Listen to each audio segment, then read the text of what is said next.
আপনি যদি ইংলিশকে বাংলা মতো করে খুব সহজে উচ্চারণ করতে চান তাহলে এই ভিডিওটি আপনার জন্য। প্রিয় শিক্ষিত বন্ধুরা, আসসালামু আলাইকুম। রিডিং অ্যান্ড স্পেলিং কোর্সের ষষ্ঠ ক্লাসে আপনাদের সকলকে স্বাগত জানাচ্ছি। আমি মোহাম্মদ সুলেনা। আমাদের আজকে আলোচনা বিষয় ইংলিশ ভাইল থেকে বাংলাকার। তার আগে ছোট্ট একটি রিকোয়েস্ট, যারা এখনও সেলভার ইউটিউব চ্যানেলটি সাবস্ক্রাইব করেনি তারা এখনই সাবস্ক্রাইব করে পাশে থাকা বেল আইকনটি প্রেস করে দিন, যাতে করে আমাদের পরবর্তী সকল ভিডিও নোটিফিকেশন সবার আগে আপনি পেয়ে যান। চলুন ভিডিওটি শুরু করা যাক।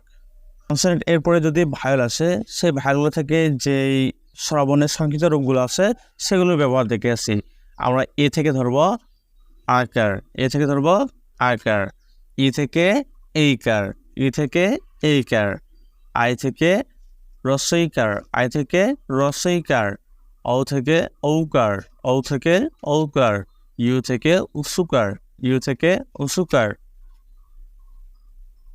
এ থেকে আকার, ই থেকে এইকার, আই থেকে ইসিকার, ও থেকে ঔকার, ইউ থেকে উসুকার। আমরা কনসোনেন্টের উপরে যদি এগুলো ভাইল থাকে তাহলে এই ভাইলগুলো থেকে আমরা এ থেকে একার ধরবো, ই থেকে এইকার ধরবো, আই থেকে ইসিকার ধরবো, ও থেকে ঔকার ধরবো, ইউ থেকে উসুকার ধরবো।